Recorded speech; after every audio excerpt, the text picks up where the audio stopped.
Bismillahirrahmanirrahim. Assalamualaikum warahmatullahi wabarakatuh. Anak-anakku kelas 9, kembali bertemu dengan Ibu Iva. Dan pada kesempatan kali ini kita akan membahas tentang benua hitam Afrika. Benua Afrika merupakan benua terluas ketiga setelah benua Asia dan benua Amerika. Benua ini sebagian besar penduduknya berkulit hitam dari ras Negroid. Tidak seperti benua lainnya, benua Afrika merupakan satu-satunya benua yang dilalui oleh garis khatulistiwa dan garis bujur 0 derajat. Nah, anak-anakku, apa saja yang akan kita pelajari di benua Afrika ini? Ibu berharap setelah pelajaran ini, kalian bisa menunjukkan letak benua Afrika, menyebutkan urutan benua berdasarkan luasnya, menyebutkan letak astronomis benua Afrika, menyebutkan pembagian region benua Afrika, dan dinamika penduduk benua Afrika. Jika dilihat di dalam sebuah peta, benua Afrika adalah benua yang diberi warna hitam ini. Benua Afrika sering juga disebut sebagai benua hitam.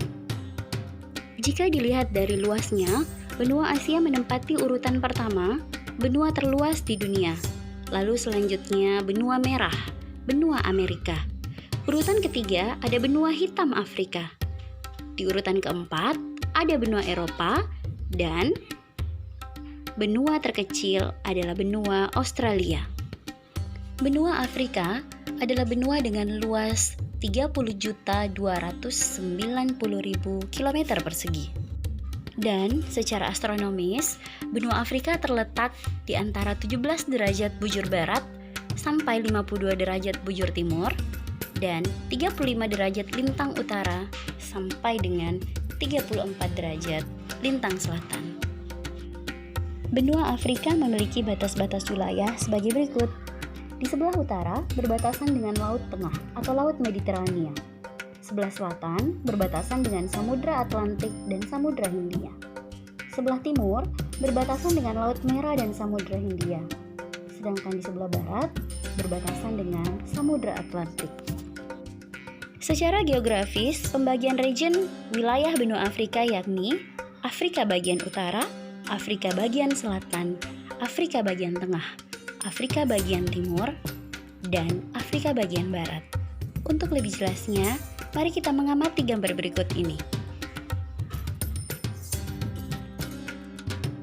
Di benua Afrika terdapat beberapa gurun yang cukup luas, yaitu Gurun Sahara, Gurun Libya, dan Gurun Arab, juga Gurun Kalahari. Memiliki pantai yang lurus. Jumlah penduduk Afrika sebanyak kurang lebih 265 juta jiwa. Persebaran penduduk Afrika termasuk tidak merata. Penduduk Afrika lebih banyak memilih daerah-daerah yang subur, seperti sepanjang aliran sungai Nil. Sedangkan pada daerah gurun, hanya sedikit ditinggali penduduk. Dinamika penduduk Afrika diambil dari data HDI atau Human Development Index, menunjukkan tidak satupun negara-negara di benua Afrika termasuk dalam kategori negara dengan penduduk dengan kualitas sangat baik.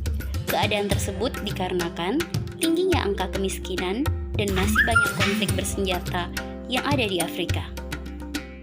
Pengaruh interaksi antar ruang di benua Afrika, kondisi perekonomian yang tidak merata memicu mobilitas penduduk antar negara di wilayah Afrika. Dan di bidang sosial budaya, adanya pengaruh globalisme yang saling memberikan pengaruh antar sosial budaya masing-masing negara.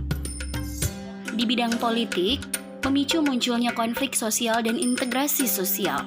Dan di bidang pendidikan, negara berkembang mendorong untuk mengadopsi peningkatan pendidikannya dari negara tetangga di bidang politik dan pendidikan.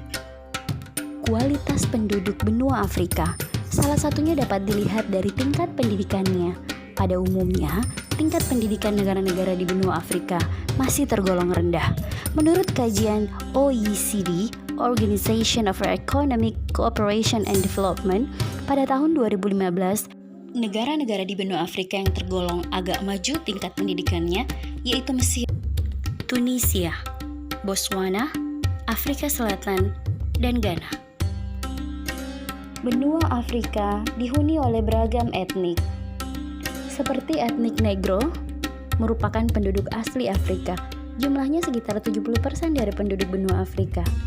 Lalu ada bangsa Hamid yang tinggal di wilayah Afrika Utara dan Timur Laut, meliputi orang Berber dan Arab di Mesir. Ada juga bangsa pendatang yang terdiri atas bangsa-bangsa dari Eropa, India, Melayu, dan Asia lainnya. Baik anak-anakku, alhamdulillah demikian pembelajaran kita hari ini. Semoga bermanfaat dan sampai jumpa pada materi selanjutnya. Wassalamualaikum warahmatullahi wabarakatuh.